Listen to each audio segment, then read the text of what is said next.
In his State of the State address coming up in a few minutes, we would expect the governor to talk more about the Enough Act and also his service year initiative.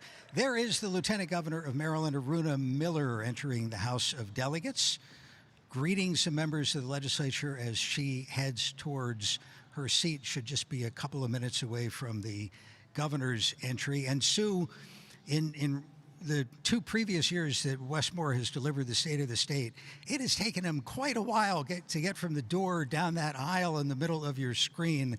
A lot of people looking for a handshake. Yeah, I think that's what he likes, that one-on-one touch, and there are a lot between the House and the Senate. It's 188 lawmakers crammed in there, not to mention other elected officials as well who are guests for the State of the State. Comptroller Brooke Learman in the middle of the photo, Senate President Ferguson at the top, and Speaker Adrian Jones of the House of Delegates. Well, let's talk about the state of the governor for a second. He is a little more than halfway into his first term as governor, his first elective office. He's the nation's only black governor, only the 3rd African-American person to be elected governor of a state. And he is being mentioned by the great mentioner as a possible candidate for the Democratic nomination for president in 2028. And so far, so good in terms of his approval rating here in Maryland. True that, but this could be a very difficult year for him, and that can change the entire landscape. Exactly. Lofty aspirations, tackling childhood poverty. Obviously extremely difficult to do. That's what the governor came into office promising, but now at the halfway point of his first term, suddenly there are some serious fiscal constraints. And budget matters can undo careers in the long run, and that is what's very challenging. It all really depends on how well, the governor and the legislature comes out of this session. Governor's office is on the 2nd floor of this historic State House in Annapolis. So procedurally, there's a delegation of leaders of the House and Senate who go upstairs, escort the lieutenant governor down, and then the governor. In recent years, the governor has spoken for about half an hour or so, a little bit longer last year. Depends on how many applause lines there are. And as we mentioned before, governor's speech will be followed by a Republican view of the state of our state. And you just heard the knocks at the door, so the governor is about to enter. Of the great state of Maryland, there's the Sergeant at Arms.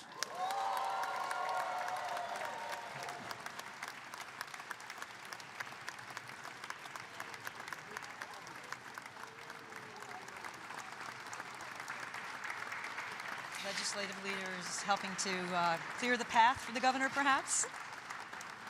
Sue, one thing we have not heard from the administration at this point in the legislative session, and we're not quite a month into it, but at least I haven't seen a complete legislative package. That's because there isn't one just yet. That remains to be seen.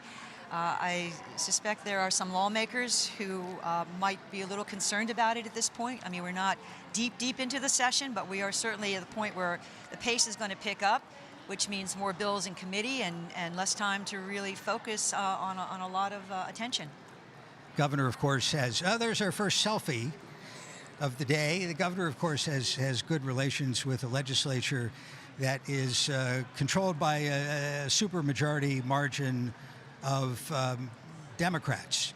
Although one idea that he floated, don't know if it was off the cuff, at that Maryland Association of Counties convention or close to it, was the governor remarked that it would be a good idea if beer and wine could be sold in grocery stores. And in Maryland, for the most part, those things are not. They are in liquor stores. And that went over like the proverbial lead balloon in the legislature. Yeah, there's no bill in it right now on it that has come through yet. And that's a matter that has been visited here before.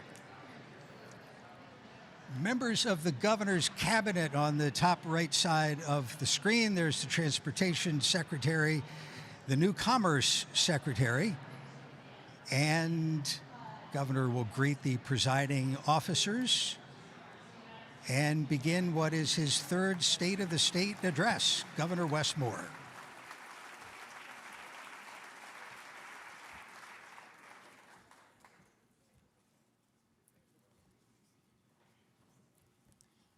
Madam Speaker, Mr. President, Madam Lieutenant Governor, members of the General Assembly, constitutional officers, distinguished colleagues representing local and state and also federal government, First Lady, and my fellow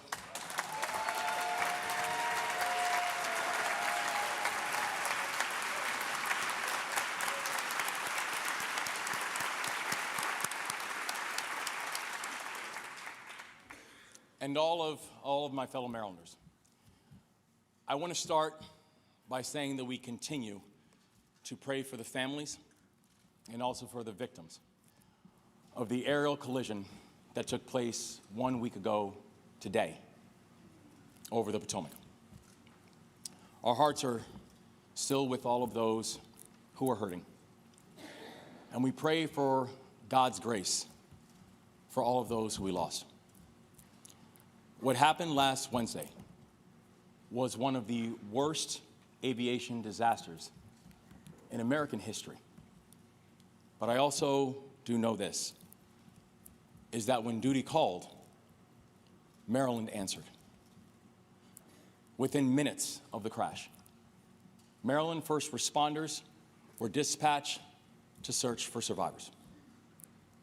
They didn't ask any questions.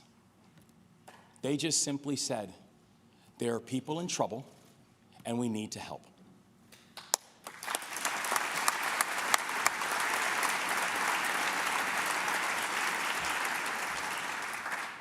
I met with some of those remarkable first responders this past weekend. We spoke with members of the Maryland State Police. We spoke with the Natural Resources Police. We spoke with teams from Anne Arundel County, from Prince George's County, teams from Calvert County, teams from Baltimore County, and teams from Baltimore City. It's clear that the journey to healing will be felt by both the family members of those who perished and also by the Marylanders who were the first ones on the scene to respond. Because they are going to have to deal with the images of what they saw for the rest of their lives. So I ask that we continue to keep all of them in our thoughts and our prayers as well. But today, as we take stock of where we have been and take stock of where we are headed, I call on all Marylanders to find renewed strength in the courage of those men and women who raised their hands to serve. That in this moment, we must follow their lead and confront crisis with courage. Because our entire state is being tested right now. We are being tested by a historic fiscal challenge, the likes that we have not seen since the Great Recession. And if that wasn't enough, we are now being tested by a new administration in Washington that sows uncertainty and confusion and chaos. 48 hours before the tragedy over the Potomac, the White House announced a freeze on all federal grants and loans, including those coming to the state of Maryland. And in the days since the tragedy, we have seen the beginnings of a trade war, the shutterings of federal agencies, and thousands of workers laid off. These ideological moves will have a distinct impact on hurting our middle class, which is already feeling the pinch of inflation. And in a larger sense, and heartbreakingly, these actions mark a shift in a long-standing relationship and long-standing norms between Washington and Maryland, norms that have been preserved by leaders of both political parties and of all backgrounds. So now, I still look at the new leadership in Washington, and I hope that we can work together to make progress for the state of Maryland. That the members of the administration will preserve and deepen the partnership between Maryland and Washington, D.C. that has benefited our people all across the country for generations and across political ideologies.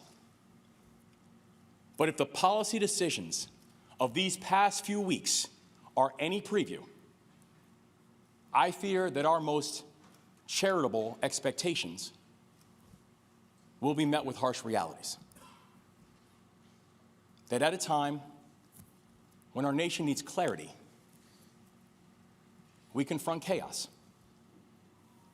At a time when our nation needs vision, we confront hysteria. These trials that we now face, both those inherited and those that are newly realized, mean that the easy decisions are done. They're off the table. We only have difficult decisions ahead. We must close this $3 billion budget gap. And we have to do it in a way that actually grows the middle class, that supercharges and diversifies our economy, and breaks our distinct reliance on Washington, and helps Maryland seize its place in a very uncertain world.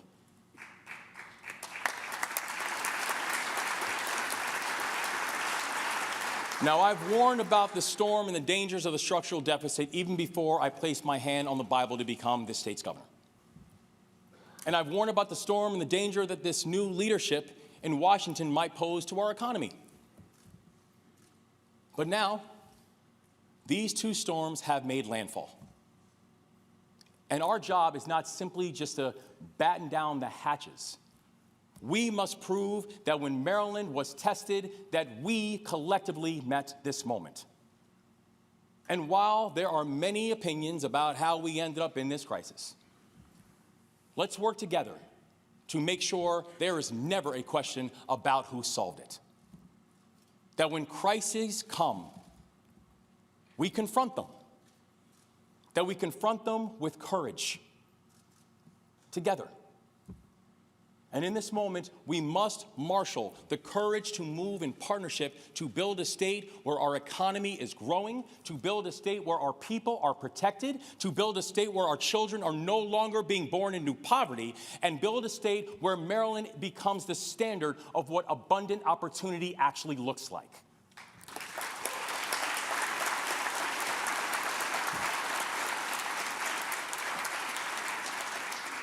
Because with assets this strong, our success shouldn't rely on the outcomes of a presidential election.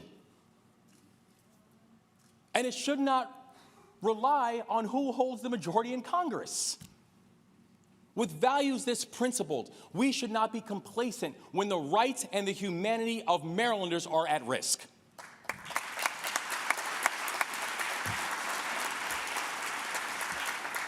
And with people this determined, we should not be content with a GDP that is half that of the nation. Marylanders deserve a government that looks every challenge in the face and still delivers results. And we've already collectively made real progress in just the last 2 years to do exactly that. That together, we have created nearly 100,000 Maryland jobs.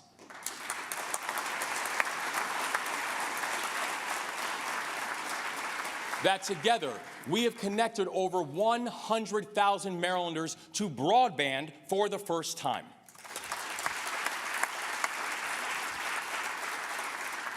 That together, we have provided childcare to 16,000 additional Maryland children.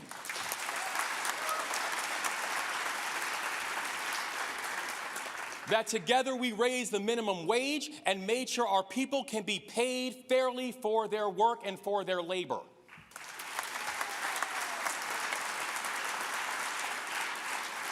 Together we brought the unemployment rate down from being 43rd in the nation when we took office to now being one of the lowest rates in the entire country, and we have seen women's labor force participation increase by more than almost any other state in America.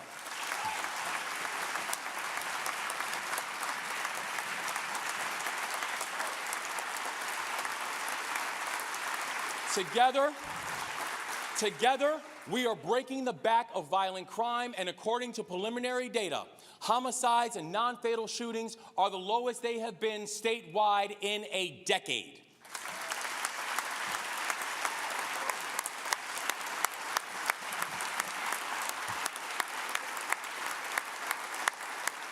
Today, Maryland is safer and more competitive than what it was 2 years ago.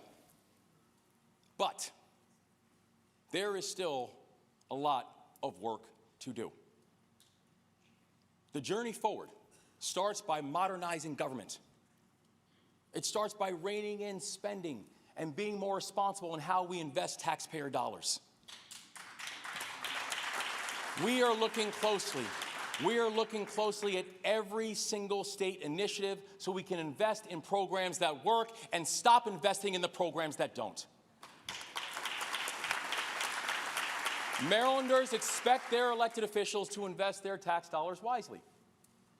And we also need to ensure that where we increase investment, we grow.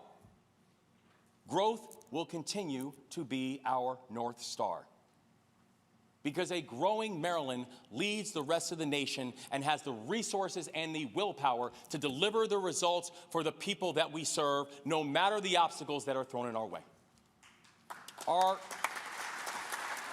budget proposal includes more than $750 million to boost economic competitiveness and our workforce.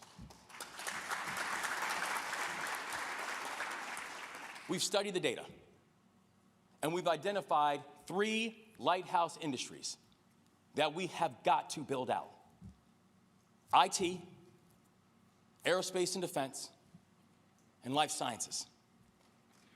I want Maryland to be the capital of quantum, and AI, and clean energy, and biotech. And I want to make sure that all the sectors that will define the economies of tomorrow will be housed right here in the state of Maryland.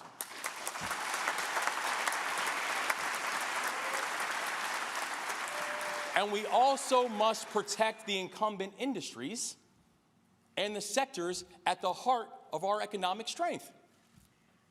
Maryland is a bridge between America and the rest of the world. We get cars from Michigan out to market. We bring sugars and spices to Louisiana. We haul farm equipment from the East Coast deep into the heartland of America. Commerce and trade are the bedrock of our state.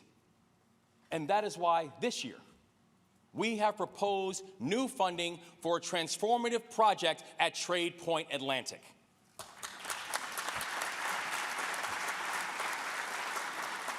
This work is going to increase the Port of Baltimore's container capacity by 70%, create more than 8,000 jobs, and generate $1 billion of private investment.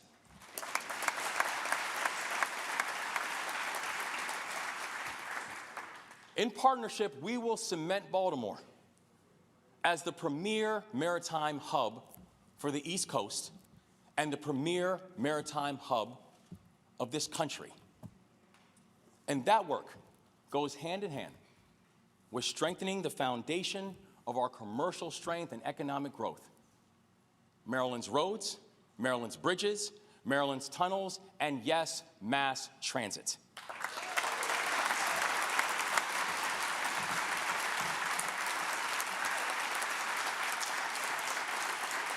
Listen, you cannot have economic mobility without physical mobility.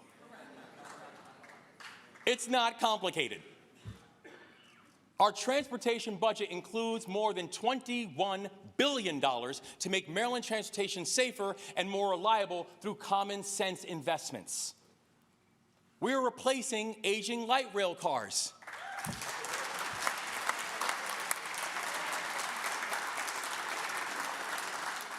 We are reinvesting state funding in bridge repairs and roadway resurfacing.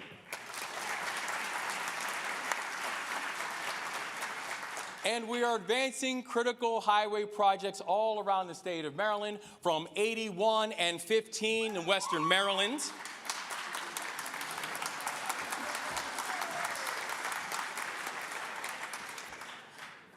all the way to Maryland Route 97 in Montgomery County.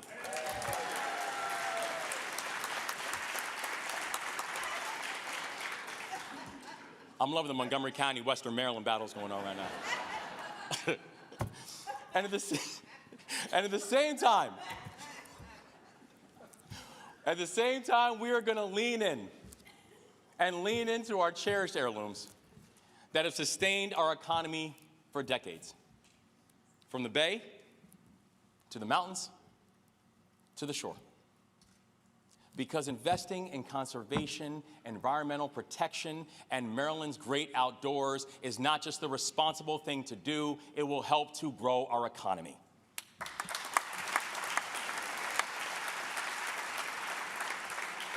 So listen, guys, for the first time in a long time, Maryland has a clear economic growth strategy. And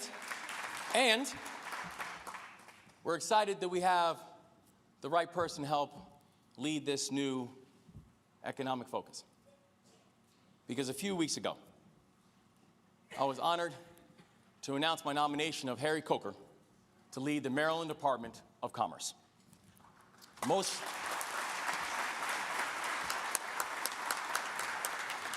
recently, he served as the United States National Cyber Director. He's a Navy guy, but I'm not going to hold that against him. That is true. He is widely regarded as one of America's most respected leaders in defense, intelligence, and cybersecurity. So at a time when Maryland is ready to make some big bets on industries of the future, it is a very big deal that Harry Coker is going to help to lead us there. And by the way, today happens to be his first day in the office. So if it's okay, I'd like to ask Harry to please stand.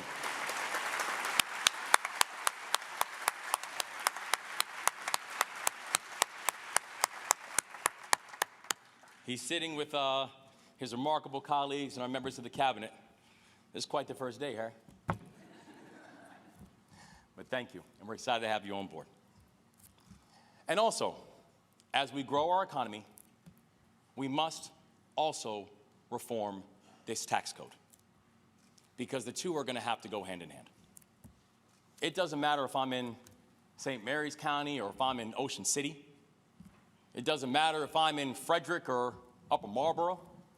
It doesn't matter if I'm talking to business leaders or municipal leaders. Every single Marylander that I talk to has a very strong opinion about their taxes. Because under the current law, our system just isn't fair. Right now, check this out, right now, someone who is making $30 million a year is in the same tax bracket of a family making $300,000. Maryland right now is the only state in this country that has both an inheritance tax and an estate tax. You cannot look at the system that we have right now and says it makes sense. So this year, we have put forward a common sense package for tax reform that will make taxes simpler, fairer, and pro-growth.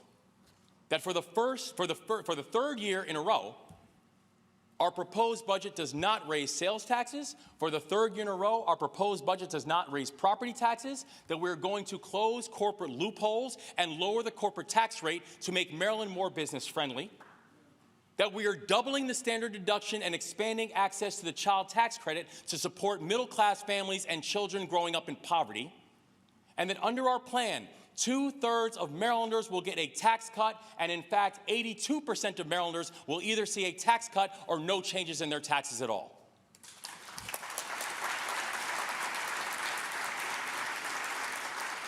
And yes, we will be asking people that have done exceptionally well to pay a little bit more so we can invest in growing our economy. And listen, as someone who will be affected by this change, I'm okay with paying a little bit more if it means that we do not have to lay off firefighters or police officers.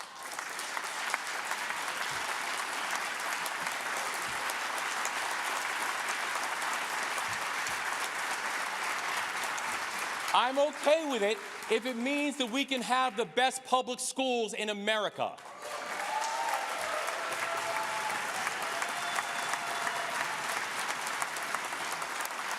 I'm okay with it if it means that we can have the resources to actually grow our economy and be strategic about the way that we grow.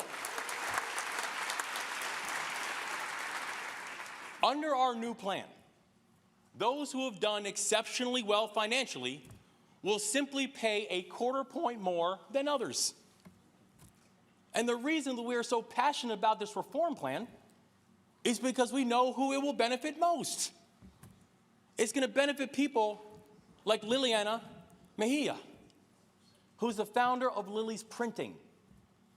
It's a full-service printing company that she founded with her husband. In 2021, her Annapolis storefront was destroyed by Hurricane Ida. Liliana had to relocate to a church to keep things going. But Lily's Printing bounced back. Not only did they reopen the store in Annapolis, they have now expanded to Baltimore City.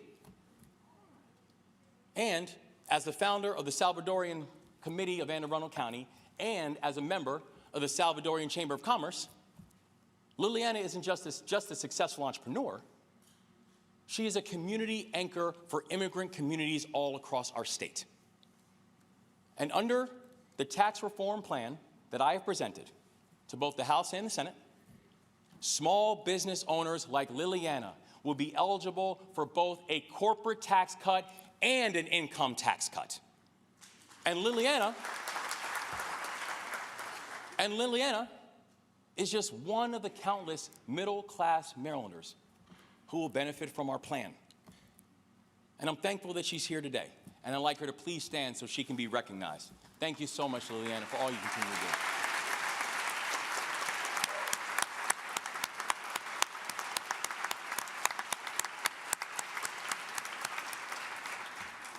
God bless you. Liliana's story reminds us that in order to manage the crises that we are in, we need to be able to invest in our greatest strength as Marylanders. And that's our people. This year, let us rededicate ourselves to helping more Marylanders become active participants in a growing economy instead of being weighed down by a stalled economy. And that starts by ensuring that Maryland has the best public schools in the United States of America.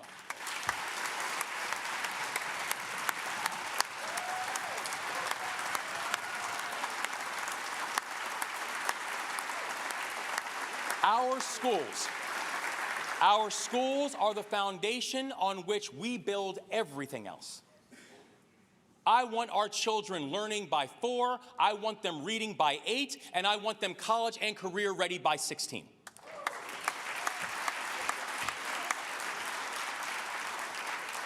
And this year, we are taking aim at the single largest barrier in achievement in our schools, and that is the teacher shortage. We are currently tens of thousands of licensed teachers short from where we need to be, and that is unacceptable. Our first order priority is recruiting and retaining world-class educators for every single Maryland classroom.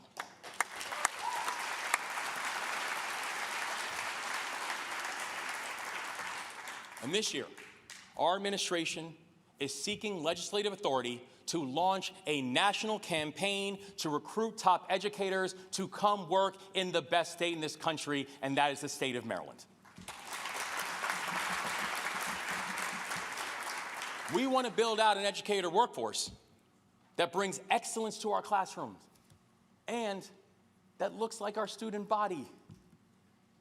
And as part of this initiative, we are building out debt-free paths to teaching and increasing funding for K-12 schools by $550 million, the largest investment in public education in our state's history.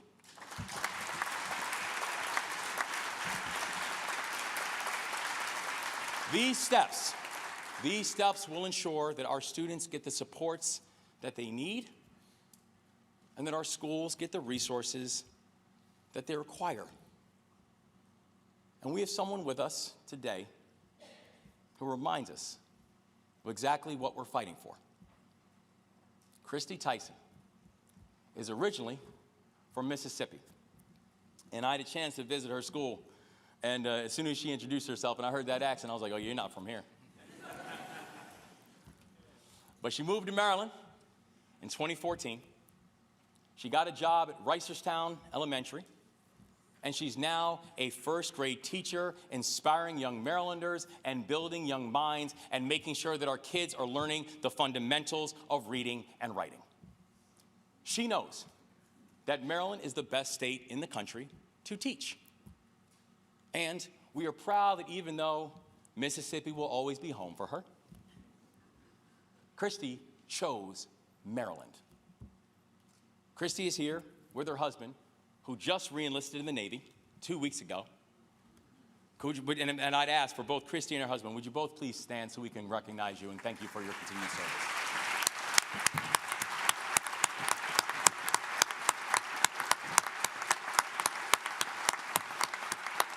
God bless you guys. This administration remains deeply committed to our students and our educators like Christy. And I also want to be crystal clear about this too.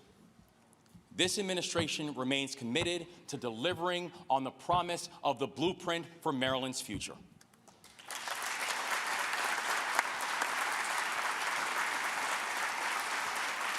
That for many in this chamber, I know this is deeply personal. That together you crafted one of the most ambitious and important pieces of education reform in American history. That many of you started working on it as early as 2016. And since then, you have faced multiple obstacles. I know that when you passed the blueprint, that our state had a governor who didn't just veto the bill, he pretended like it didn't exist. I know that after you passed the blueprint, that you had a superintendent that did not have either the inclination or the interest to realize the full potential of your work. And also, back in 2016, that we didn't know about a phrase that would completely upend our education system: COVID-19. The battle to get here should not have been this hard.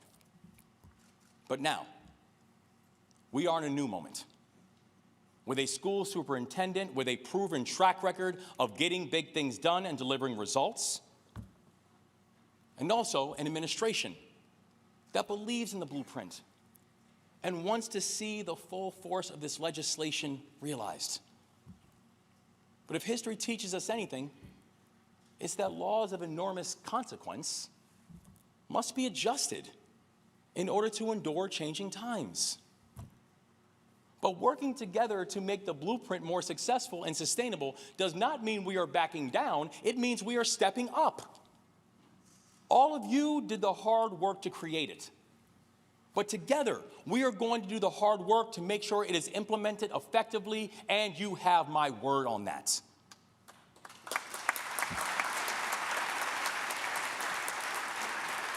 And once Marylanders move through our school system, they should also have stronger on-ramps to success, no matter how they define it.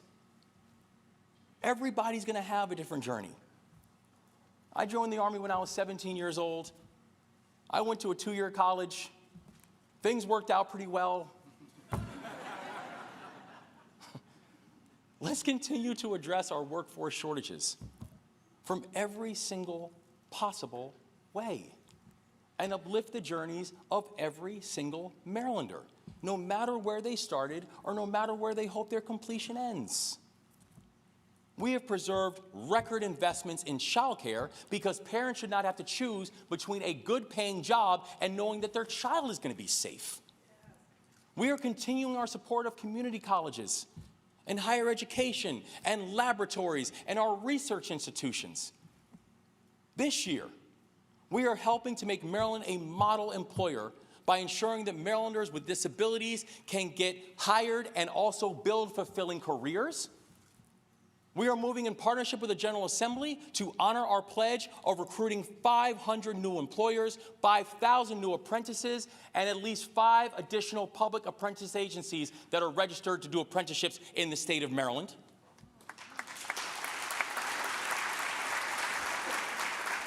And this year, we continue to address one of the biggest obstacles that causes people to either move out of the state or decide against coming here in the first place. And that's housing affordability. Taking on this issue, guys, is a win-win-win. By making housing more affordable, we will create more good-paying jobs, we will grow our economy, and we will turn more renters into homeowners. Last year, we worked together to craft and pass one of the most aggressive housing packages of any Maryland governor in recent history. And this year, we're going to keep working together because we're coming back for more. Yes. And lastly, investing in our people means following the data. And the data is telling us that we need to have a greater statewide focus on supporting and elevating our men and boys. It's not just that in Maryland, labor force participation for young men is nearly the lowest that we've seen in 2 decades. It's also that suicide rates amongst men under 30 have been up by more than 1/3 since 2010. Across the country, college attainment levels are now the same as they were for men and boys as they were in 1964. And Maryland still sends youth under the age of 18 to our state prisons at twice the national rate. Guys, the data is telling us a clear message. We need to better understand and address what is happening with our men and boys. Now, I want to be clear. This administration remains steadfast in our support of all Marylanders, regardless of their gender or their background. And as the father of both a son and a daughter, I want both of my children to grow up with all of their God-honoring and God-given opportunities. But if we want to truly unleash the power of Maryland's labor force, we need to make sure that our men and boys are all right and that our men and boys are not continuing to fall behind.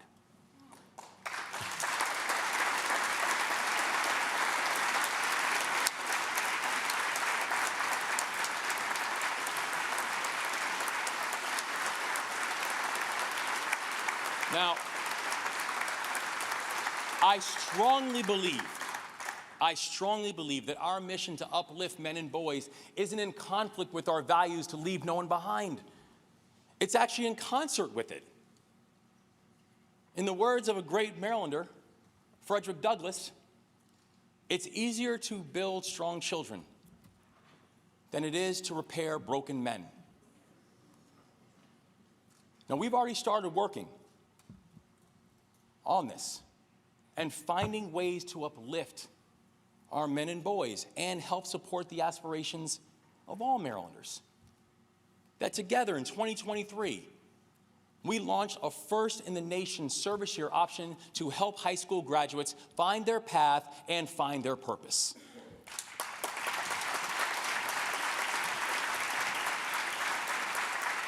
That in 2024, we made sure that we rewarded our service members through policies to both support veterans and military families.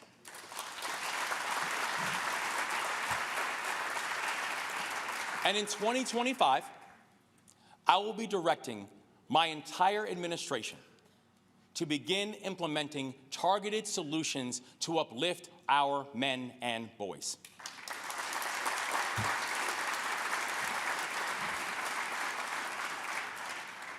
And part of the work must include removing the barriers that are holding many of them back from participating in the labor force, including our returning citizens.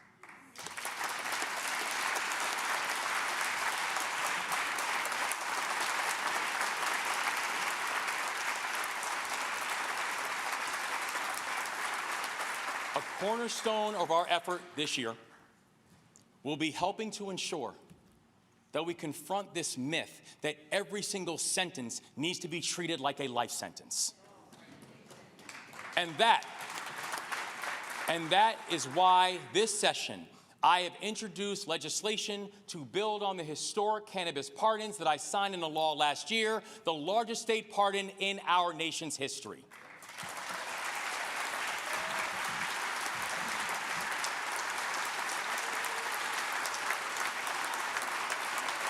Our new bill would expand eligibility for expungement by allowing individuals who violate their parole or probation to petition to have their records wiped clean.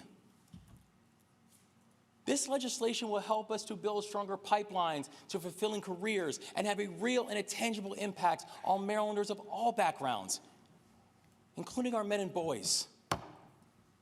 It's men like Carlos Battle. Carlos is a reverend at New Shiloh Baptist Church. He's also a member of We Are Us, a nonprofit that, yes, a nonprofit that connects men and boys with mentorship in their communities. And over these last years, Carlos has served our state with distinction, serving our communities, helping our children. But back in the early 2000s, he was addicted to cocaine and heroin. His dependence on substance abuse was so overpowering that he continued to use even after he was arrested on a drug charge. And as a result of his addiction, he violated the terms of his probation. And under current Maryland law, Carlos can never have his record wiped clean. Ever. Our bill would change that. So he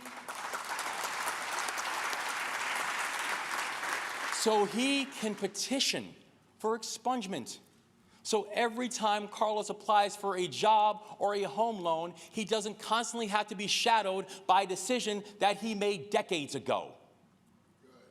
And Carlos, I'm thankful to say, is with us today. And Carlos, can we please ask you to stand?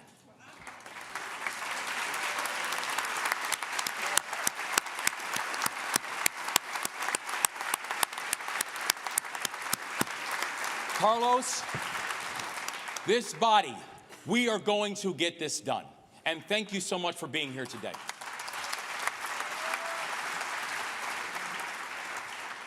So my fellow Marylanders, these are the three pillars of our approach to confront this moment of crisis with courage. First, we will invest in industries of the future that will grow and diversify our economy. Second, we will reform the tax system to make it simpler, fairer, and pro-growth. And third, we will invest in our people. Now, I don't want to suggest this is going to be easy, because it's not. We face not simply a test of our aspirations, but our fidelity to a long tradition of what defying the odds looks like when other people say things are impossible. I mean, after all, what is Maryland if not a family that is bound by challenge and also by shared aspiration? The fabric of this nation was knit here. Our greatest crises have been faced and fought here. We cannot forget that this is the northernmost southern state in America. Let's be clear. The bloodiest battles of the Civil War were fought here. The blueprint for our nation's unity in the face of division was established on our land. And we persevered. It's the story of Douglas and Tubman. They risked their lives for the cause of freedom. It's the story of Jackson and Marshall, who changed the rules of a society where they said separate could never mean equal.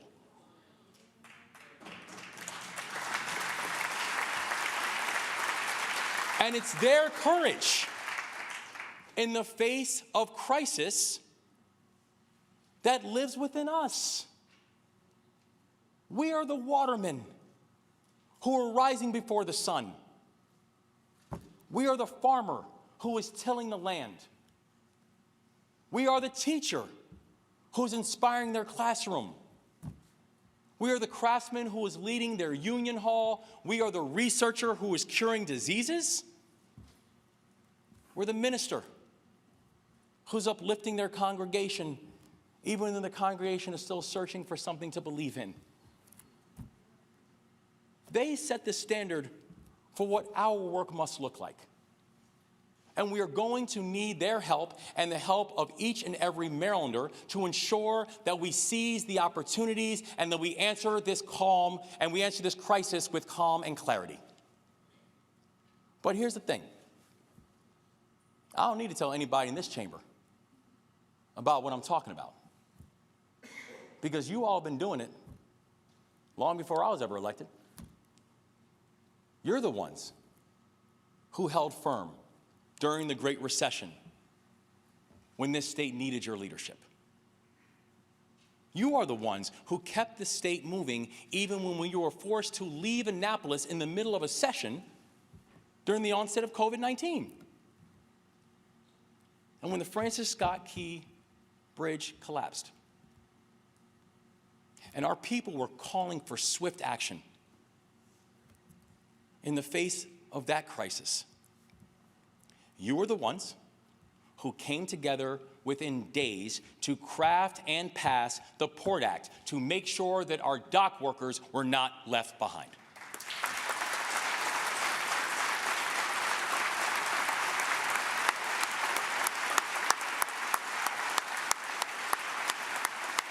So listen, guys,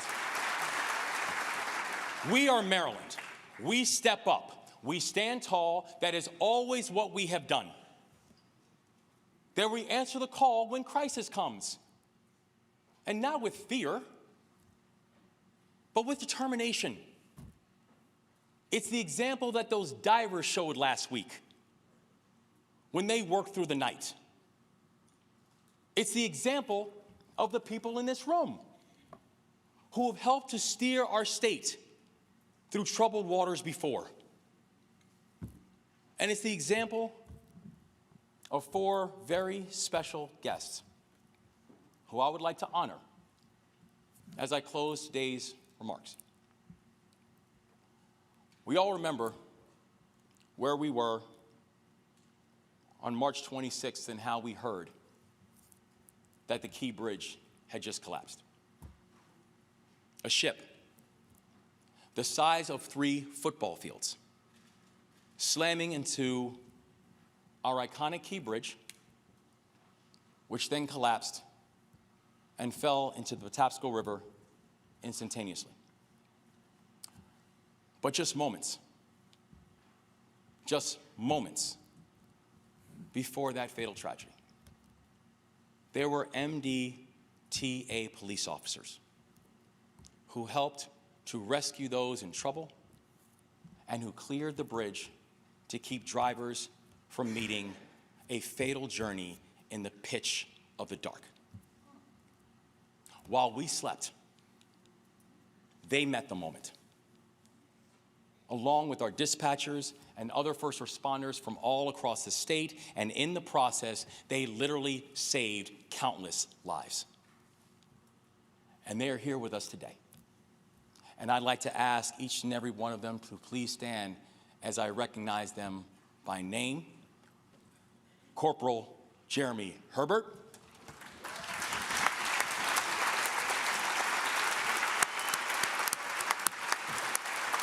Officer Gary Kurtz, Sergeant Paul Pasterik, and Officer Timothy Balblitz.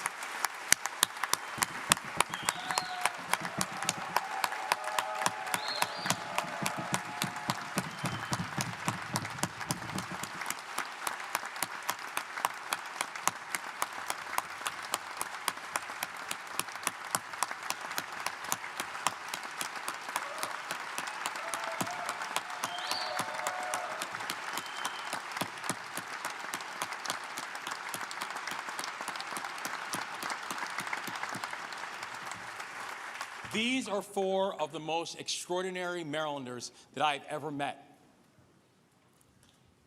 People who responded to the moment because our people needed it. And right now, guys, the people of Maryland are calling on us to follow their example, to choose the tough thing instead of the simple thing, to confront crisis with compassion and courage and competence and calm, to meet the moment and to prove that we can stare down our greatest challenges knowing that we won't flinch, the challenge will. Many Marylanders are scared. They're trying to figure out where things are and how things are going for them and their families. They're looking to us to provide the solutions, to know they're going to be okay. And I know we are not going to agree on everything, but I want us to agree on this. Let's stand united in our commitment to working together, Democrats and Republicans, to do what is required in this moment. Let's prove the skeptics wrong. Let's put the politics to the side. Let's answer this crisis with courage. Let's rally together as one state and as one people, and let's weather these two storms as we always have and as we always will, together.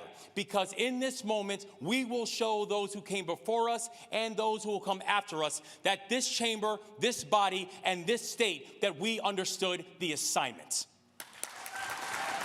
Thank you all very much. God bless this state, and let's leave no one behind in our work.